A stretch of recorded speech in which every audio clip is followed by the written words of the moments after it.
details attended to. I want to acknowledge the OCLC Research Library Partnership, which both underwrites and inspires our work. Attendees of this webinar are from the OCLC RLP, and I want to thank you for your continued support and input into our work. These are both crucial to our success. So I am thrilled today to welcome our presenters, Antonia Makata, Director, Central Services at the University of Sydney Library, and Nathan Sentance, Digital Program Manager for the Australian Museum. And I am going to turn things over now to Antonia, who will kick things off for us. Take it away, Antonia. Thank you so much, Marilee. I'm presenting today, as Marilee mentioned, with my colleague and friend, Nathan Sentance, and we're going to be talking about the University of Sydney Library's Aboriginal and Torres Strait Islander cultural protocols. And you might notice that the subtitle for our presentation is Ngangaanha, which means to care for in Wiradjuri language. And the reason that we chose this subtitle is that the intent of the protocols are very much framed around caring for culture and caring for community, and to articulate the library's commitment to improving cultural safety for its collections, services, and spaces. Now, the structure of the presentation today will be that I will begin by talking about the context behind the protocols, the concept, and our strategic approach. I will then hand over to Nathan, who will speak about their development as lead author, and then I'll return towards the end to speak about the implementation work that we've done so far.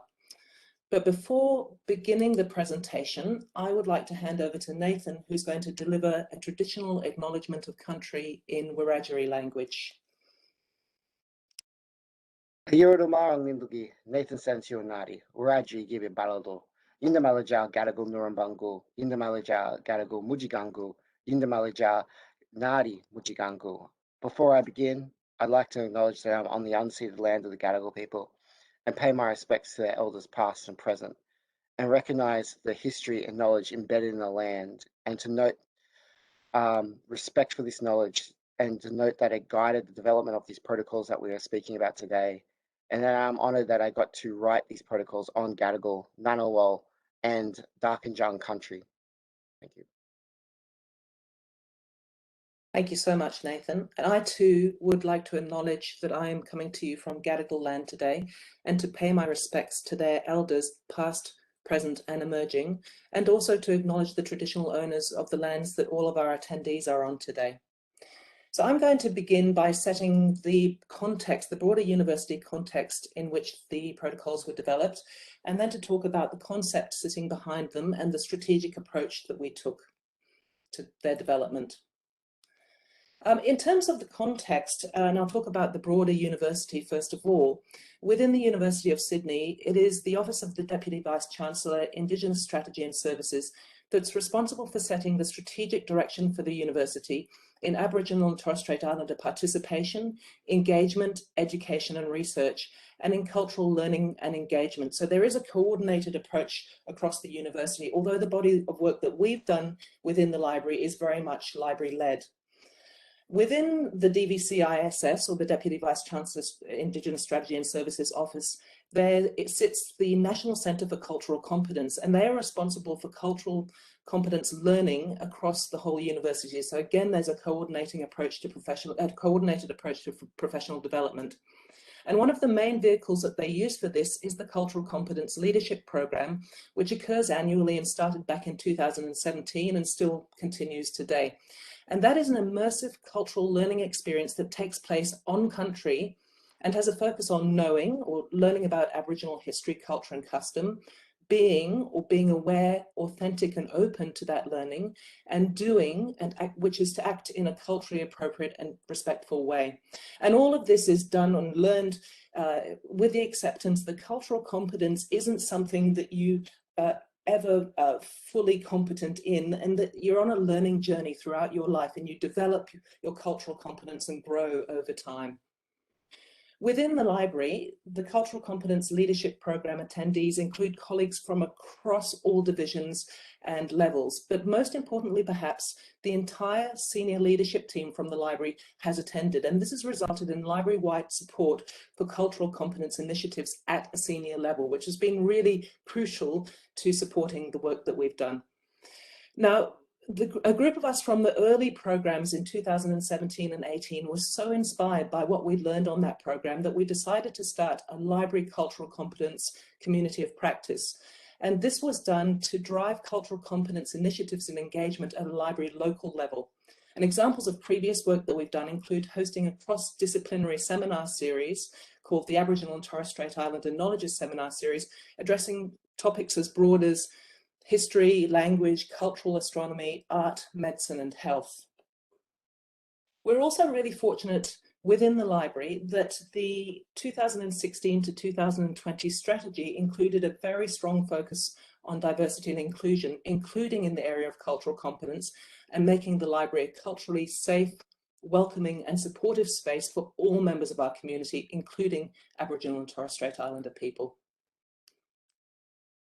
So, with that as the context, and having started the Library Cultural Competence Community of Practice, it was the community of practice that ideated the need to develop cultural protocols. And I guess another motivator or inspirer was the fact that we had this strategy, the strategic plan, with a big focus on diversity and inclusion, and we wanted to contribute to that by developing these protocols to guide and embed cultural best practice across the library, including in collections, services and spaces, and to articulate the library's commitment to improving cultural competence. We envisaged the protocols to be a series of library-specific steps, actionable library-specific steps for realising this strategic intent. And as we set out on the development process, we began research within the galleries, libraries and museums sector in Australia to identify whether there were any other protocols of this type and what we'd envisaged to inform our thinking. And we very soon realised, although there were some great examples within the sector more broadly that Nathan will speak about shortly, there were none that were specifically written for academic libraries in Australia. So in this regard, we actually believe that the work we've done in developing the cultural protocols for the University of Sydney Library are a first for academic libraries in Australia.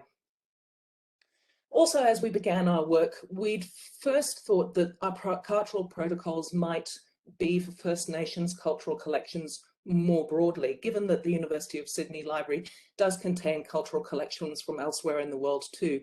But we very soon realised that that was a task that probably way exceeded the capacity that we had in developing the protocols, and that we were much better to focus specifically on Aboriginal and Torres Strait Islander cultures, and even more specifically on those from within New South Wales. And Sydney, of course, is within New South Wales in Australia.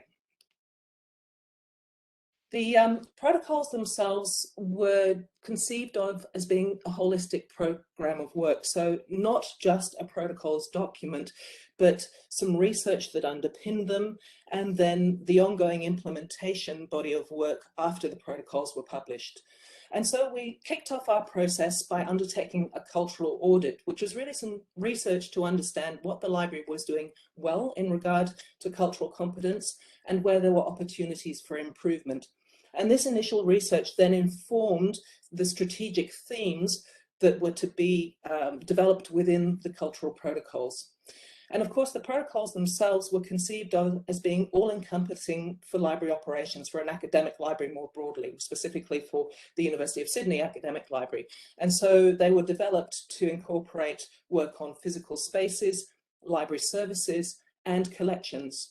And all through the process, we felt that engagement with our stakeholders was really, really important to ensure buy-in and the success of the protocols once they were published. So how did we do that? We felt or realized early on that there were going to be three key ingredients for the success of the protocols. They needed to be perceived as legitimate. We needed to undertake thorough engagement throughout the process, And that because of the complexity of the project and the time span that it was going to consume, it needed to be formally governed using project management principles. In terms of perceived legitimacy, I've mentioned the Office of the Deputy Vice Chancellor, Indigenous Strategy and Services before, and we felt it was important to gain their support for the project, both conceptually and very fortunately, they were able to give us financial support too. And we consulted with them throughout the process of development, although, as I said before, this was very much a library-led project. We felt it was important to consult with them and also to receive endorsement from their executive before we published the final document, so that we had that support at an institutional level.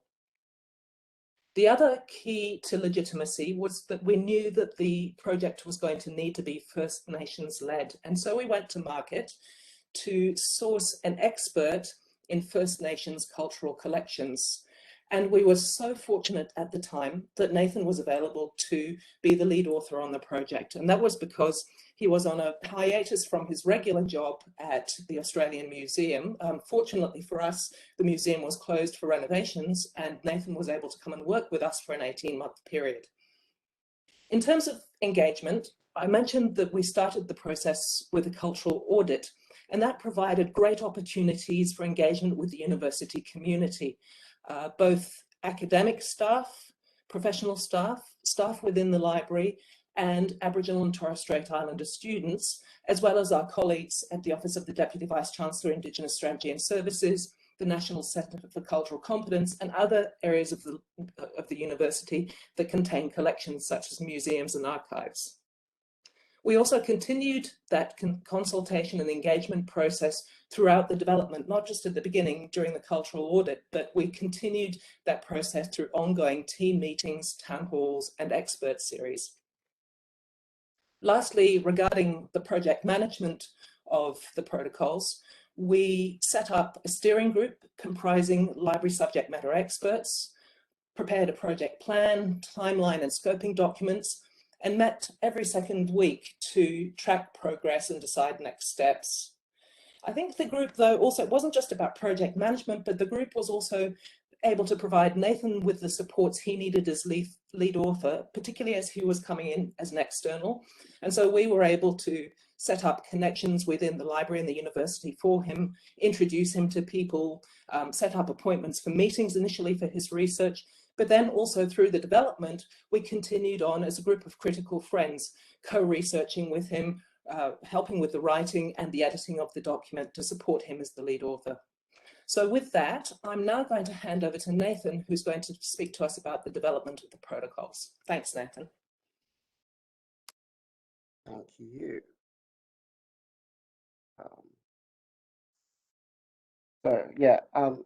As you may know, my name is Nathan Sentance. I'm a Wiradjuri man.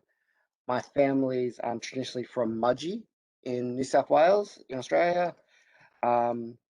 And I grew up on Ngangaanha country, which is about an hour and a half north of Sydney, Gadigal country, where my dad helped with the establishment of the Aboriginal Medical Service on Ngangaanha country. And my first job was actually at the Ngangaanha Local Aboriginal Land Council as an archival assistant. I call myself Nathan Sentance because in Wiradjuri, Mudgee means friend or mate, but I'm a descendant of a very famous Wiradjuri woman called Diane Mudgee, who unfortunately, most of her family died in a massacre just outside of the town of Mudgee when she was about 8 to 10. And because she was orphaned, she was sent to work on a local station, and they wouldn't let her work under her traditional name, so they gave her a name, and they just, family legend is they gave her the name Diana Mudgee because, you know, Diana was just a, you know, generic name, and Mudgee because she was in the town of Mudgee. But we're talking with some Wiradjuri elders, they believe that the town Mudgee is actually named after the Wiradjuri word Mudgee, which means friend or mate. So I call myself Nathan Sentance to reclaim and repurpose a name imposed on my great-grandmother. And also, yeah, it means friend or mate, and I feel like I'm a friendly guy, so it fits. I've worked in galleries, libraries, archives, and museums for 13 years. After working at the Ngangaanha Local Aboriginal Land Council as an archival assistant, I started working at the State Library of New South Wales on Gadigal country as a library assistant. And that was the State Library is the oldest library in Australia. And they're in the Indigenous engagement branch. And there is sort of when I really started to be very influenced into understanding, like developing sort of my critical view of libraries, archives, and museums. Early on in my career at the State Library, we would often have Aboriginal community members come to the library to do, research about cultural vitalisation, or mostly family history research, because we would have records from missions and reserves and connected to the stolen generations. And for, I guess, international audiences, the stolen generations was very similar, and the missions and reserves are very similar to residential schools. So we would have some of the records, which would be, vital to family history research. And whenever community would come in, Ronald Briggs and Melissa Jackson, who were part of the Indigenous engagement branch, were very kind and would let me tag along. And I remember very early on, one of the community members was reading a missionary's diary about, and it mentioned her. And this Arnie was like, "Oh, this record says I broke my arm. I've never broken my arm. I'll take an x-ray now and prove it that I never broke my arm." And it really got me thinking, because the State Library is, this considered this repository of history. People like Thomas Keneally go to the State Library in New South Wales who write books like Schindler's List. And they were getting this missionaries' account of events, but not Arnie's. And even though that discrepancy between the written record and Arnie's lived experiences could be considered innocuous, it just showed that there was a gap in perspectives in the collection and a gap in the resources that people use to create history and work with history. So it really changed my point of view and started me really thinking about perspectives. Similarly, not that long after, we started a Rediscovering Indigenous Languages project, where we located as much language material we could in a collection and digitized it and worked with community to give it back to community. And we identified about 200 pieces of material that have Aboriginal languages in them. And out of the 200, only one was written by an Aboriginal person, which, in of itself is not bad. But when we started talking to community, a lot of community would say their interpretations of language were wrong. That they misinterpreted Aboriginal languages through either a simplistic view of Aboriginal people, or maybe mishearing. So again, it was just a lack of perspective, of Indigenous perspectives within the collection, and it's something that we need to rectify. Similar to that, part of my job at the State Library was actually going out to public libraries and helping them engage with their local Aboriginal community, because a lot of public libraries would reach out to the Indigenous engagement branch and say, "Oh, we've got all these good resources, but the local community never come." And so I'd go to some of these regional towns, and again, it was like they said, they have great space, great resources, but no mob would come. And then I would go out to the mob and sort of ask them, "Why don't you go to the library?" And they would just say, plainly, they just had bad experiences previously, and they would just say, "It's not for us." Some would say like their kid was kicked out a few years ago for being too loud at the library, and since then the whole community, the whole mob decided against the library.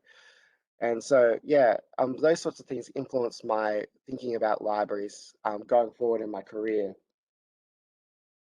And then that leads me to work at the Australian Museum, and I'm also a member of the Indigenous Archive Collective, co-founder of that, which is a collective of Indigenous archivists that advocate for Indigenous issues within archives and libraries.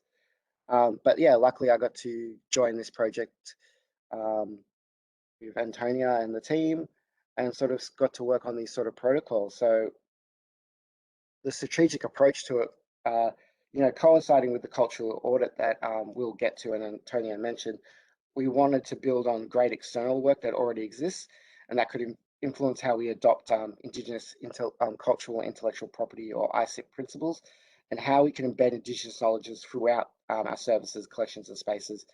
And These policy and guidelines are foundational, though in some cases not well adopted by libraries and other memory institutions.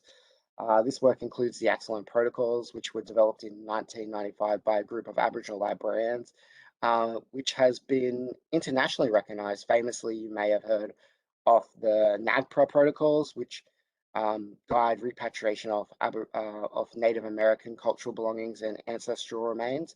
They were built on the Excellent Protocols, and the Excellent Protocols were revised in 2012 to include the digital realm.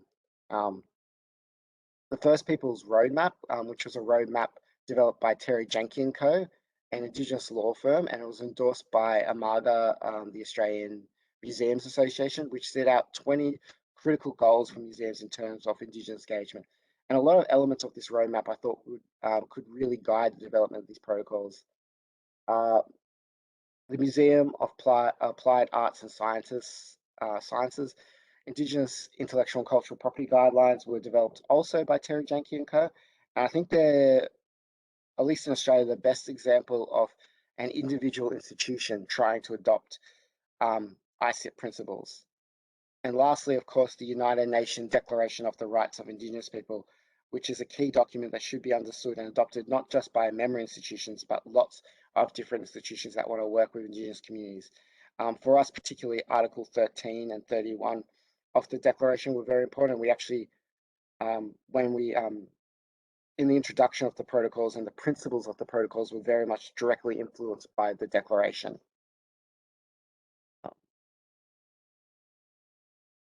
And while those documents are important and it is important to build upon that work, I believe that for the protocols to have really been successful, they need to be individualized to the University of Sydney libraries, particular needs, and the particular needs of the collection, and understand where the library is already at, so we understand where it needs to go.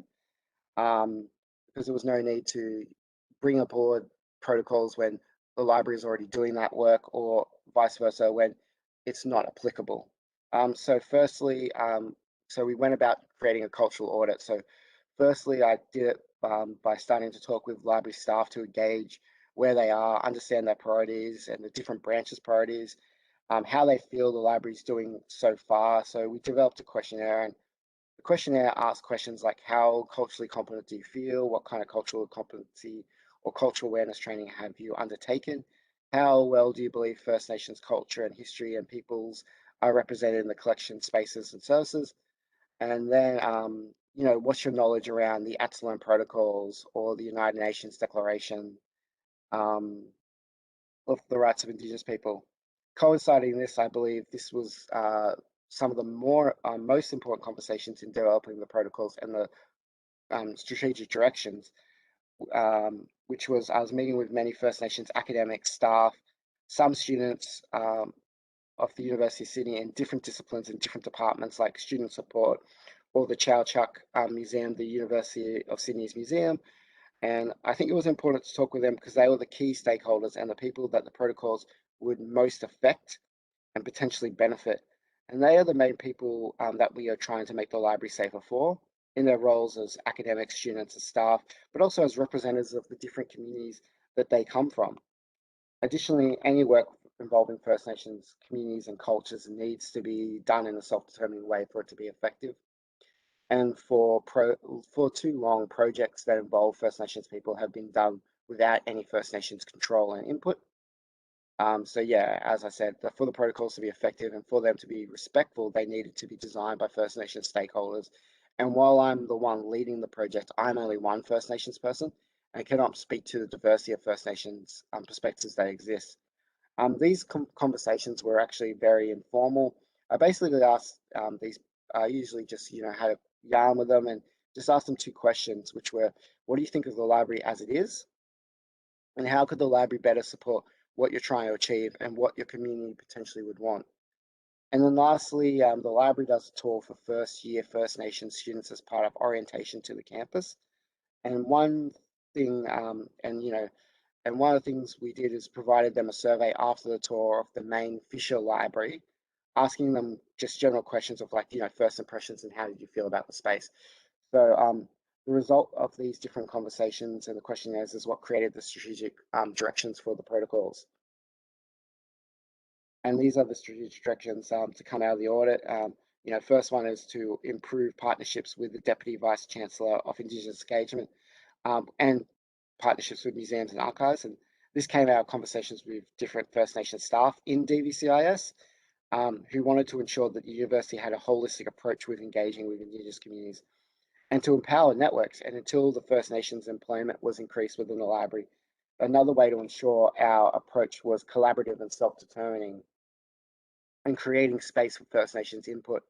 Also, the museum was already engaging First Nations elders to work with the cultural belongings in their collection, and many they were been working for years in repatriating sacred cultural belongings back to communities. So it would be the museum staff said it would be great if the library could be involved in that engagement. So it was sort of empowering our networks.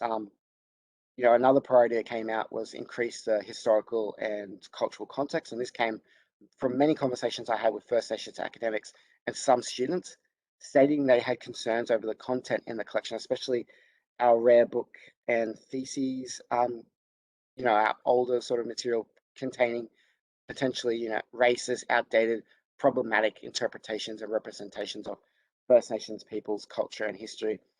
And they would like the library to assist them in getting students to critically engage with this material, which is important. But to try and get students to critically engage in this material, but understand the context in which it was created, so they not uninformedly replicate these interpretations and representations without understanding that context. They also wanted this increasing First Nations employment was a strategic priority, and that came from nearly all First Nations staff and students and academics that I spoke to.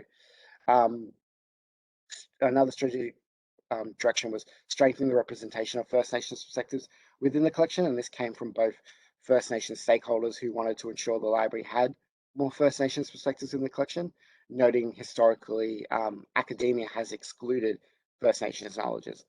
But additionally, all library staff I spoke to internally said that First Nations people and culture are poorly represented within the University of Sydney Library's collections, exhibitions and displays, and felt like we should do more. Another strategic direction was offer more cultural competency learning opportunities for staff. Coming into the library, I was actually very impressed with how many library staff have already engaged in some form of cultural competency training, and that was very much encouraged among library staff.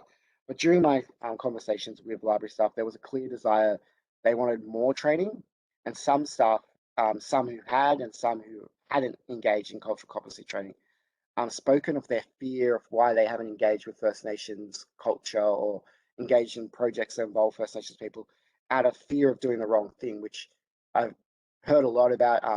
In my current role at the museum, I work a lot with teachers.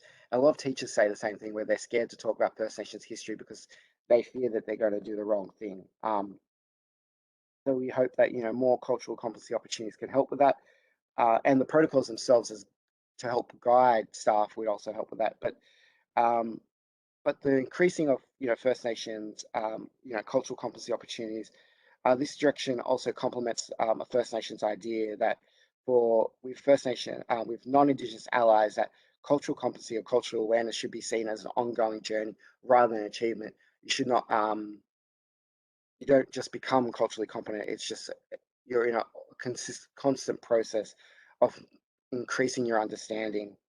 Another strategic direction, which is very important, is to develop a better understanding of what is in the University of Sydney Library collection that relates to First Nations culture. And I think this is incredibly important because this is where the library could be most useful to First Nations community.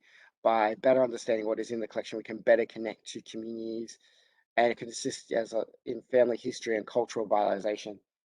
It also helped the library better understand what potential materials in the collection that has cultural restrictions, so we can better engage with First Nations elders to understand the cultural protocols around certain material. And lastly, to improve the cultural safety of library spaces. And this mostly came from the survey we did with the first year First Nation students. in which several responded that they thought the space was unwelcoming and needed visual inclusions of First Nations culture. And so those strategic directions built the protocols, coinciding some of those foundational documents that we spoke to. So I'm going to go through some of the protocols. There's too many to speak to all of them, but I thought I'd go through some of them to give you an idea of the protocol. So these are sort of 3 different protocols. So context, as I said before, and as many First Nations academics said to me, the history of academia has an exclusion of First Nations knowledges and perspectives, which can be reflected in our collection. So, and there has been, because of that, there can be things in our collection that contains, erroneous or offensive information about First Nations people. As such, in the protocols, we said that we should provide, to help provide context, provide a sensitivity warning on our catalogue to warn people about the potentially harmful content, as well as provide, as a way to provide historical context to our users, to explain that, these have been written in a particular time.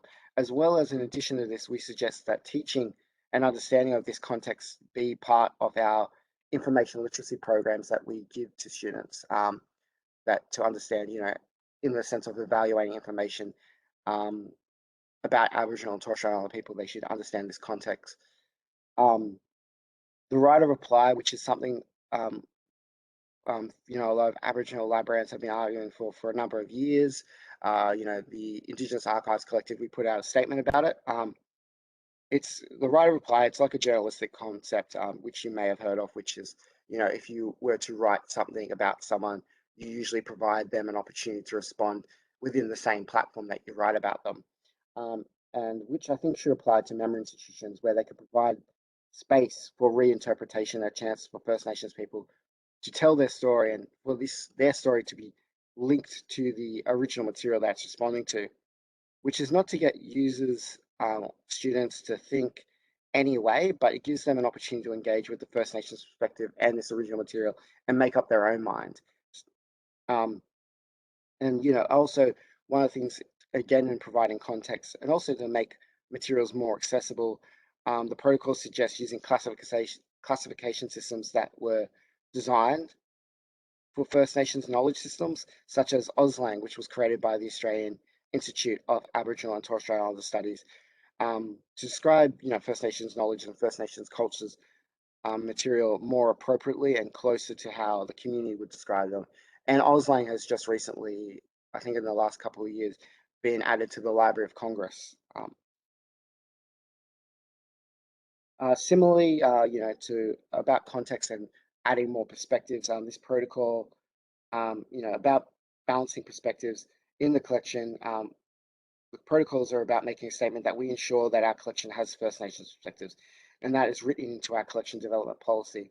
It was also looking into different avenues of collecting material, as some First Nations content is not published through traditional academic publishers, but through independent publishers or by local First Nations keeping places. And we need to look outside, explore outside our traditional avenues to find this material and to collect it, especially if it's connected to the disciplines of the university. And this material may be missed otherwise. And also that the library itself is involved in publishing material as a press. And as part of this, the protocol suggests investigating and asking authors to ensure that they have free, prior, and informed consent to use First Nations knowledges, if that's a major part of their book, and asking how the relevant First Nations community benefits from this material being published, and whether it's a benefit they have asked for, whether it be financial or maybe it's more to get that information out to the broader public. As long as the First Nations community is on board and knows there's a sense of reciprocity, the benefits are being shared from the publishing of this material. And they're just sort of questions that the publishing team can sort of ask the authors. Also, this is to, if we're going to increase First Nations staffing within the library, we have to ensure that it's a workplace that First Nations staff would actually feel safe in. So that's what this sort of protocol was about, and just giving tips to make this, in a safer workplace for First Nation staff, which, ensuring cultural safety was important. So, the first point is to prevent feeling isolated, which is an issue in libraries, archives, and museums. I've heard from many First Nations peers, and they may be the only First Nations staff member within their organization. They feel isolated from their community or their sector peers. So I think we need to ensure that Aboriginal staff get a chance to connect with the broader networks within the University of Sydney, but also externally to that, to maybe different libraries, but also what's happening in the Aboriginal Sydney community. And the second point is about continuing to prove as an org in terms of cultural competency and safety to create more opportunities for to be self-reflective about our practices, to improve our safety. The third point is about ensuring that staff have this, First Nation staff have the space to attend to their cultural obligations, which needs to be consideration if you want more First Nation staff. First Nation staff, we do, if you want to have identified roles, you need to be prepared that, a lot of First Nations people, we do have certain cultural obligations that we do need to attend to. So there needs to be certain allowances to allow staff to engage with those cultural obligations. The fourth point is very important as from experience. It's incredibly damaging to have your experiences with racism not taken seriously or to be minimized. Some people, we call this like double trauma, which is you experience the trauma of racism and then experience it again because it's not taken seriously, or you are made to believe that you're making something larger than it is. So we need to, that's really connected to point two about that's critical self-reflection needs to happen. The fifth point, ensure managers and people leaders have undertaken cultural competency. And again, it's just an important step in helping the workplace become culturally safe. And the last point, there's a joke when you're an Aboriginal staff member that you become, Aboriginal Siri, especially if you're the only staff member, where you get asked about everything involving First Nations people, which can be problematic because it can add to your workload, especially if it's not part of your role description and your actual duties. And this is something that non-Indigenous staff need to be mindful of. And it's good to include and get input from your First Nation staff, but be mindful of their workload, especially if what you're asking them is not connected to their role. First Nation staff often get asked to organize First Nations events and so forth. And this protocol was about space, and this was, as I said before, in response to the First Nations undergraduate students' responses to the space. So, this section of the protocol articulates that when the library is modifying, or creating space, they should collaborate with First Nations stakeholders to include more representations of First Nations culture and history, and to be conscious of things of having, not having too many colonial artworks in a particular library space, or messaging that dismisses First Nations history. When you say someone's the founder of a particular thing, or this is the first of something that happened here, you got to be mindful of that, and you may have to modify your messaging around that in a way that doesn't dismiss the potentially tens of thousands, if not since time immemorial, history that's happened in this place. And I'll just sort of finish speaking about the challenges of creating these protocols. And to be honest, I was, when you're coming into this, you can be potentially wary. A lot of institutions I've previously worked with have been dismissive of this kind of work, but I was actually very lucky that the University of Sydney library staff was incredibly keen for this work. So actually the biggest challenge, and they provided me a great amount of time to do this work. The biggest actual challenge was the COVID and the pandemic. Because while after finishing the audit and the strategic directions, I wanted more informal discussions with the First Nation stakeholders about the protocols. And while I did meet with a few of those stakeholders over Zoom, it was harder to schedule comparing to my informal catch-ups over coffee, especially with a lot of the academics who were busy converting their lessons to online. And so there were the main challenges, because I really wish I could have had more of that engagement and had more of those informal discussions. But yeah, we still were able to get input from the First Nation stakeholders. And another challenge, which was maybe not a challenge, but again, more of a concern, which was ensuring buy-in, because I've seen documents like this and the ATSLM protocols or internal reconciliation action plans go unnoticed by staff. And I've experienced times where I've told people at a particular workplace that we can't do something because it actually goes against our internal reconciliation action plan, for them to reply that they didn't know the document existed, which is something I did not want to happen with this document. I wanted to ensure that all staff were across it and were aware of its contents and how it can be applied. So we tried to overcome this by hosting a few sort of internal seminars. I met with all staff, I think twice in my time, when I finished the cultural audit and towards the end of the cultural protocols, to sort of explain what was in the protocols and the process. I also, during the writing of the protocols, met back with many different library departments to discuss what we're proposing in the library protocols, find out, to get practical feedback from library staff, and also to ensure, that it was practical and possible.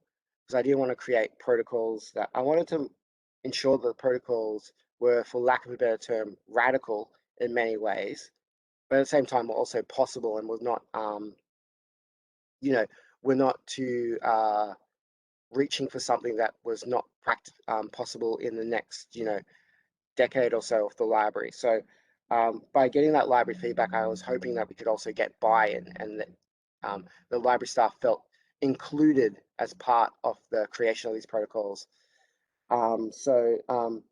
But again, I feel like that challenge was not too bad, in the sense that the library staff themselves were so keen and so willing to be part of this process that and from what I've heard from Antonia since leaving the University of Sydney, it feels like they are really much turning these protocols into action, rather than just being a static document living in some sort of internal resource. Maninguru, thank you. Thank you so much, Nathan. And as Nathan was saying, it's so incredibly important when publishing a document like the protocols to ensure that it doesn't just remain as a static document and theoretical commitments that are sitting on a document on a server somewhere, but that we actually do what we said we were going to do in the protocols. And so for us, a big piece of work that happened early this year, just after the protocols were published, was to think about how we are going to realize those commitments that we made. And the protocols are really quite a complex document covering a broad range of functions within the library. And so what our continuing project group did at that time was to look at how we could convert them into actionable projects, or chunk them down into discrete but interrelated projects. And so we took a couple of months to look at how we would do that, but then also how those projects would be prioritized. This is a body of work that won't be completed in 6 months or even 12 months, but really the program looks to extend probably to 4 or 5 years for initial implementation, and then ongoing work beyond that. And so the way that we looked at prioritizing those projects is firstly based on risk. By not doing any one thing, did it pose a cultural risk that needed to be addressed immediately? But also a logical sequence where there was foundational work that needed to be done first before other projects could be done.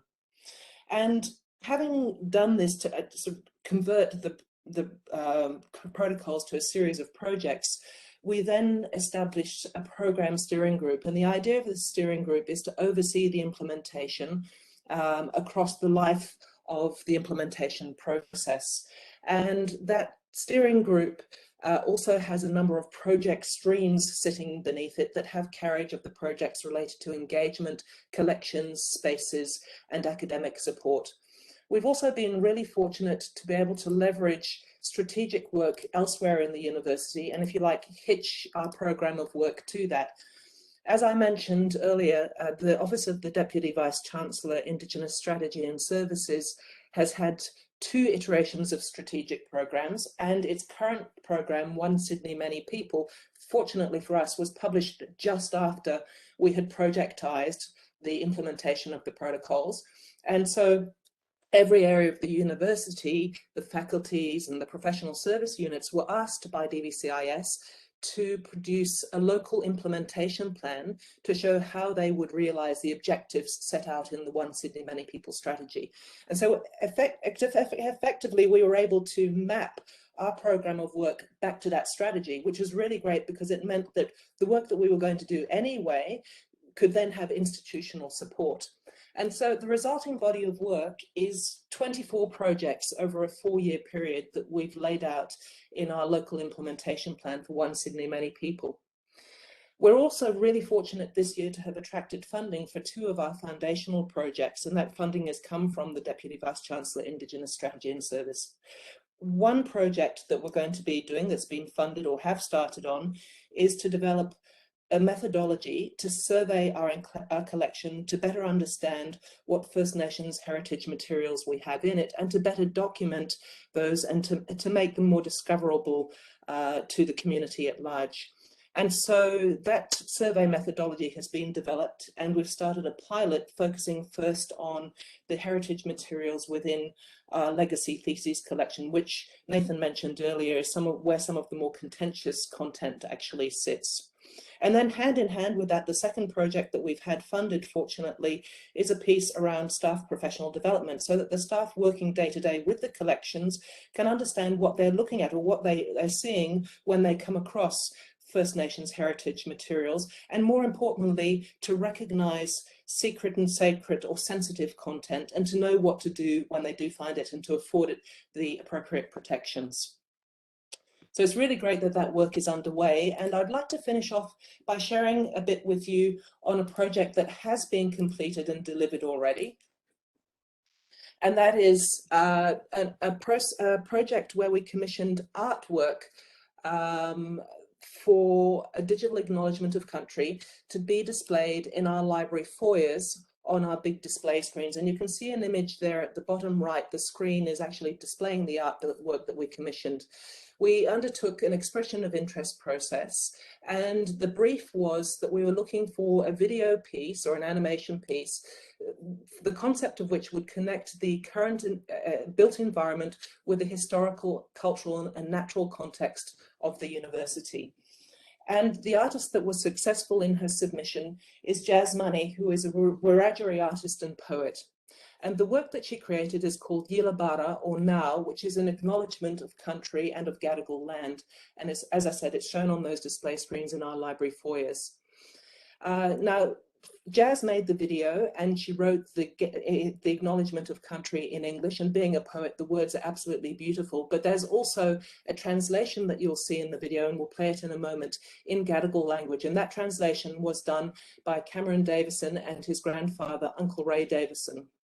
So the text in the film appears both in Gadigal and English. And it's a dedication to Gadigal country and eliciting the relationship between the contemporary built environment of the place called Sydney and the landscape that existed for millennia. And this contrasts the built environment of the University of Sydney campus at Camperdown with the landscape of the Ku-ring-gai National Park, which is just to the north of Sydney. And in doing so, the film seeks to remind the audience that country always speaks, no matter what interventions are placed on the surface. This always was and always will be Aboriginal land. And so, Marilee, if you could show us the video, please. It is a silent piece, so don't expect for there to be any sound associated with it, but it's a 2-minute piece that I'd just like to share with you before we go to questions.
Okay. Antonia, I think you're still on mute, so. I'm off mute. Thank you. Beautiful. I think that that takes us to our Q&A, and I see that people have been entering some questions in. So first of all, thank you so much, Antonia and Nathan, for that powerful, compelling presentation and all of the great work you've been doing, and for sharing that with us today. We do have time for just a couple of questions before we wrap up today. Here's a great one to kick us off. As you mentioned, fear is such a strong factor in folks' lack of engagement with cultural competency. And what suggestions do you have for encouraging people to move through that fear? Thanks to both of you. Yeah, I think firstly to like say that fear and uncomfortability are normal and actually kind of good in a certain way. I think one of the issues previously is always people who may not have that fear or and them taking a place of authority on First Nations or just you know, without that fear taking a place of authority or expertise on First Nations people or how to engage with First Nations communities and thinking that they can engage with a diverse range of communities. I think the fear is an acknowledgement that there's much for you, like it's a starting off point where you can say, I want to learn more. And I think that's part of it, is just trying to learn as much as you can um, through the different things that are out there. And there's more and more things, there's, cultural competency things that have started to be, online MOOCs that are free for everyone to sort of engage with. And then if you have the resources, I do believe that for it to be successful, you do need to engage First Nations experts or the local community, and definitely to have conversations with your local First Nations community. If you can, I think if you can find resources to potentially, engage with their expertise, but if you don't have the resources, figure out other ways you could potentially engage with them. Like in say in New South Wales, one of the ways that I would suggest to public libraries to engage with First Nations communities would be to go where First Nations communities already are. So like the Aboriginal medical services, to the Aboriginal football carnivals, put a stand there where you can show that your services can do family history, and or just have conversations about what the community may want. Or always a good way to get different communities to your thing, to your spaces, is bribe communities with food. I always suggest that. If you host a morning tea with cakes that is specifically targeting mob with, I think that's a good way to get community in, and just start having general conversations and figuring out what community you want. Because again, I think the fear is good because that way that you're not speaking. Your fear is a trepidation to not wanting to overstep or speak on behalf of First Nations community. So I think you use that as a springboard for engaging further. I think you're right, Nathan. Fear is a recognition that you don't know everything and that you want to do the right thing. So in some ways, that's a mark of respect as well. And one has to remember that cultural competence is a journey. None of us know everything, nor will we ever. And we will all continue to learn and grow. And it might be through small steps at first, but take advantage of the resources that you can find and learn from, and colleagues who might have greater insight than you, but also don't be afraid to ask questions, and tell people that you don't know and that you want to learn more. And that's a good way of approaching it. But none of us will ever be fully culturally competent, and it's a learning journey. Thank you. We are at the top of the hour. I see that we do have one more question, and I will follow up with our presenters and get an answer to that, and then share that back out, because I think that that's a great question about surveying collections. So I want to thank you all for spending your time with us today. I want to give a special thanks to all of our colleagues at the University of Sydney for the amazing work that they've been doing, but most especially to Antonia and to Nathan for presenting on that work. Thanks to those of you who are in the audience today, and This concludes today's webinar. I hope you all have a great day. Thanks. Thanks so much, everybody, for attending.